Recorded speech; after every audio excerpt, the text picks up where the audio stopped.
hello everyone, welcome to my channel Long Hair Princess and this is me Kavipriya. நம்மளுடைய முடி வளர்ச்சிக்காக நம்ம நிறைய விஷயங்கள் பண்றோம் இல்லையா? ஹேர் பேக் போடுறோம், ஹேர் ஆயில் போடுறோம், ட்ரீட்மெண்ட் எடுக்கிறோம், இந்த மாதிரி நிறைய விஷயங்கள் நம்ம பண்ணிட்டு இருக்கோம். ஆனா இதெல்லாம் பண்றதுக்கு முன்னாடி முக்கியமா உள்ளுக்குள்ள என்ன எடுத்துக்கிறோம் அப்படின்றது ரொம்ப முக்கியம். அண்ட் இதுதான் வந்து நான் என்னுடைய ப்ரீவியஸ் வீடியோஸ்ல நிறைய சொல்லிக்கிட்டே இருக்கேன். அண்ட் இந்த வீடியோலயும் அதே தான் நான் ரெஜிஸ்டர் பண்றேன். ஓகே, இப்போ இன்னைக்கு நம்ம என்ன பார்க்க போறோம் அப்படின்னு பார்த்தீங்கன்னா, நம்ம அவுட்டர் சைடில் நம்ம முடிக்கு அப்ளை பண்ணக்கூடிய ஒரு பேக் தான் வந்து பார்க்க போகிறோம். என்ன இன்க்ரீடியன்ட் அப்படின்னு பார்த்தீங்கன்னா, இதுக்கு முன்னாடி நான் இதை யூஸ் பண்ணது கிடையாது, ஆயில் பேஸ்டு கிடையாது, இது வந்து ஒரு ஜெல் பேஸ்டு ஹேர் பேக் அப்படின்னு தான் சொல்லணும்.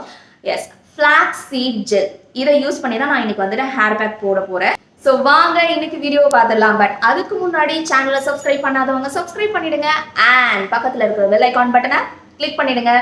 வாங்க வீடியோக்குள்ள போகலாம். ஓகே, இந்த ஜெல் ரெடி பண்ணுறதுக்கு 50 கிராம் ஃப்ளாக்ஸ் சீடு நான் வந்து வாங்கிக்கிட்டேன். இதை வந்து தமிழில் வந்துட்டு ஆளி விதை அப்படின்னு சொல்கிறாங்க, சூப்பர் மார்க்கெட்டில் கிடைக்குது. கிளாஸில் அளந்து பார்க்கும்போது ½ கிளாஸ் இருக்குது, நான் அதை எடுத்துக்கிட்டேன். தொட்டு பார்க்கும்போது ரொம்ப சாஃப்டாக இருக்குது. அண்ட் நான் எடுத்துக்கிட்ட அளவுலேருந்து 5 மடங்கு தண்ணி எடுத்துக்கிட்டேன். ½ கிளாஸுக்கு 2.5 டம்ளர் தண்ணி எடுத்துக்கிட்டேன் நான். இப்போ இதை வந்துட்டு அடுப்பில் வச்சாச்சு. ஸோ சிம்மில் வச்சு ஹீட் பண்ணிட்டோம். சிம்மில் ஹீட் பண்ணிகிட்டு இருக்கும் போது இது மாதிரி பபிள்ஸ் ஃபார்ம் ஆக ஆரம்பிக்கும். அந்த பபிள்ஸ் ஃபார்ம் ஆகும் போதே நீங்கள் வந்து ஜெல்லாக மாறிடுச்சான்ற கன்சிஸ்டன்சி வந்து நீங்கள் அப்பப்போ செக் பண்ணிக்கோங்க. ஸோ இதில் பார்க்கும் போதே ஓரளவு அந்த தண்ணி வந்து திக்காக மாறினது தெரியுது, இப்போ ஜெல்லாகவே மாறிடுச்சு. ஸோ இந்த கன்சிஸ்டன்சி வந்ததுக்கப்புறமா சுட சுட நம்ம வந்து ஜெல்லை ஸ்ப்ளிட் பண்ணி ஆக்கணும். அப்படி இல்லைனா ஜெல் சீக்கிரமாக அந்த ஃப்ளாக்ஸீட்லேருந்து வராது.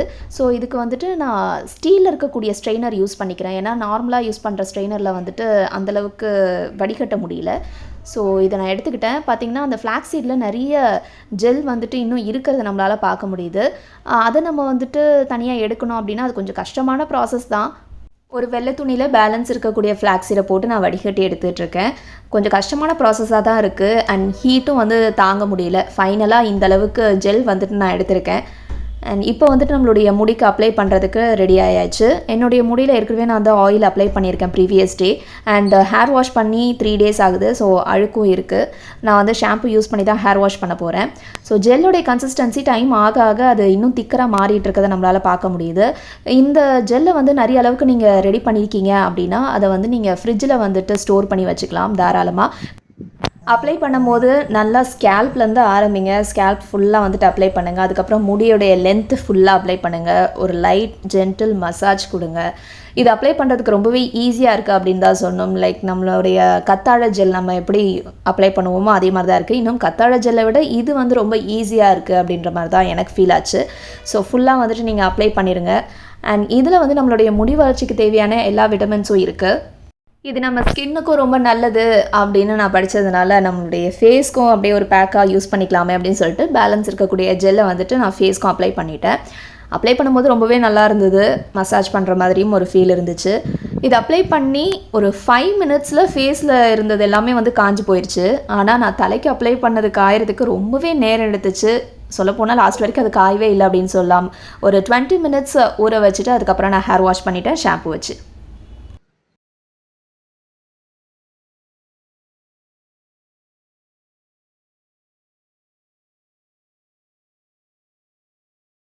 ஸோ இதுதான் ஃபைனல் ரிசல்ட்ஸ்.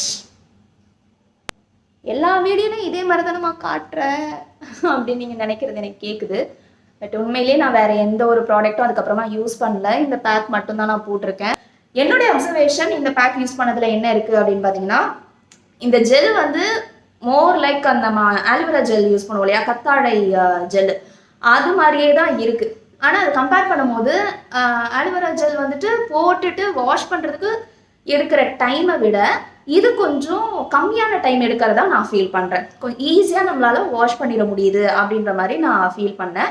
அண்ட் வந்துட்டு வாஷ் பண்ணி முடியெலாம் நல்லா காய வச்சதுக்கப்புறமா முடி நல்லா அடர்த்தியாக பவுன்ஸியாக இருக்கிற மாதிரி நான் ஃபீல் பண்ணுறேன். ஈவன் கத்தாழை இதுலேயும் அது மாதிரி இருந்துச்சு. இது வேறு எந்த பேக்கில் இருந்துச்சுன்னா, ரைஸ் வாட்டர் நான் என் முடிக்கு யூஸ் பண்ணும் போது இந்த மாதிரி தான் இருக்கும். ரைஸ் வாட்டர் யூஸ் பண்ணும் போது இதே மாதிரி தான் வந்துட்டு முடி ஷைனிங்காகவும் இருக்கும்.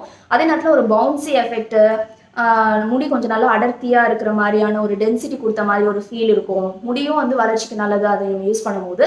அதே மாதிரி ரிசல்ட் தான் இந்த ஃப்ளாக்ஸீட் ஜெல்லையும் இருக்கிறதா நான் ஃபீல் பண்ணுறேன்.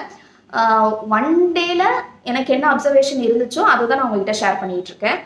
ஸோ இதுதான் ஃபைனல் ரிசல்ட். என்னால் முடிஞ்சதை நான் கவர் பண்ணிட்டேன் அப்படின்னு நினைக்கிறேன். நான் ஏதோ மிஸ் பண்ணியிருந்தேன் அப்படின்னா இருக்கவே இருக்கு கமெண்ட் பாக்ஸில் கமெண்ட் பண்ண மறக்காதீங்க. கண்டிப்பாக நான் வந்துட்டு நெக்ஸ்ட் பார்ட் ஒன்று போகிறேன் அப்படின்னு சொன்னேன் இல்லையா, அந்த பார்ட்டில் நீங்கள் கேட்கக்கூடிய கொஸ்டின்ஸ்க்கு நான் ஆன்சர்ஸ் வந்துட்டு கொடுத்துட்றேன்.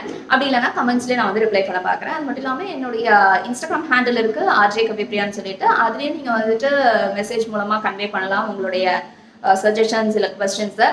அண்ட் அதுக்கப்புறமா ஃபேஸ்புக் பேஜ் இருக்குது long hair princess YouTube channel அப்படின்னு சொல்லிட்டு, அதுலேயும் நீங்கள் வந்து கனெக்டடாக இருக்கலாம். ஸோ எல்லா விதத்துலையும் இப்போ வரைக்கும் சப்போர்ட் பண்ணிட்டு இருக்கவங்க எல்லாருக்குமே மிகப்பெரிய நன்றி. அண்ட் மீண்டும் நெக்ஸ்ட் வீடியோவில் ஒரு நல்ல கண்டென்ட்டோட நான் உங்களை வந்து மீட் பண்ணுறேன். Until then, this is me Kavipriya saying tata, bye bye, keep supporting and keep smiling.